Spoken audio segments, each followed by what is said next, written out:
Roller coaster safety is something enthusiasts don't like talking about, but I think this needs to be done. After a string of serious incidents at major amusement parks, resulting in numerous injuries and even deaths, the safety of theme parks is becoming an important question. In today's video, I'm going to tackle some common questions about roller coaster safety and unravel all of the recent incidents and offer some insights into what could be the cause of these accidents. If you like this kind of content, please consider subscribing. Let's jump in.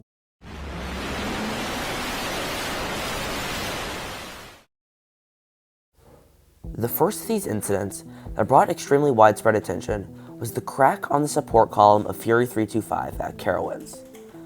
I distinctly remember walking around in downtown Brisbane in Australia and seeing a news flash on this, just showing how big of a deal this was. This incident was such a big deal for a few reasons. First of all, this wasn't some fair or carnival or even an independent park. This was a major chain park attended by thousands of guests each year.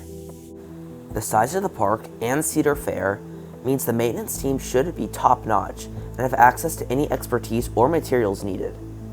Secondly, Fury 325 was built in 2015 by B&M, a Swiss manufacturer known for building high-quality rides for high prices.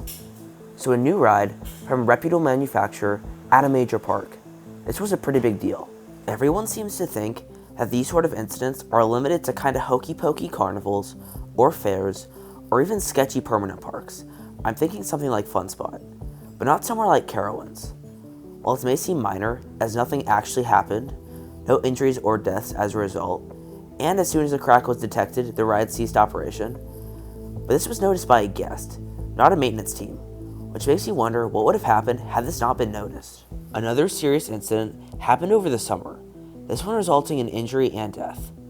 Jetliner at Gröna Lund in Stockholm, Sweden, suffered a serious derailment, causing guests to be ejected from the train, resulting in 1 fatality and 9 injuries.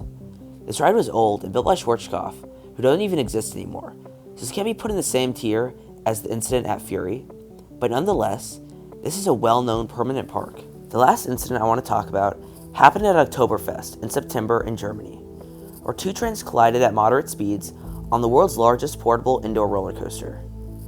No deaths, but several were injured. A common theme among all of these incidents is that they occurred at major parks or events attended by thousands of people. This is kind of concerning, to be honest, as these are events that I would feel totally comfortable attending, as everybody should. I've been to Carowinds and it didn't feel sketchy at all, which can't be said for some other places I've been. That leads nicely into a quick tangent about something that has always interested me. How do very small parks keep their rides safe?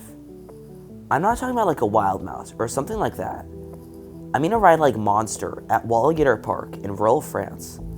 This is a massive B&M invert at some super small, low-key sketchy park, to be honest. So how do they service this thing and keep it safe?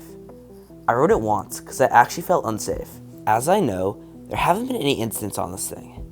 Anyway, back to the main question of this video. Why have there been so many accidents at major parks recently? I think it still has a lot to do with the consequences of COVID. Lack of employees and funding definitely did some long-term damage. Since 2020, it feels like the number of incidents has absolutely skyrocketed, even at major parks. Despite some issues with El Toro, I kind of wanted to shout out Six Flags for actually doing an amazing job when it comes to safety of its guests.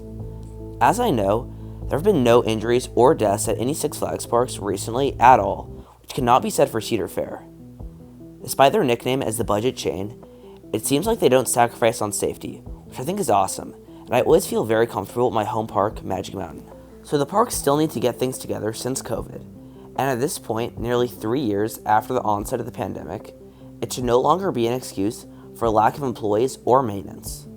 The simple reality is that this sort of thing is like a downward spiral.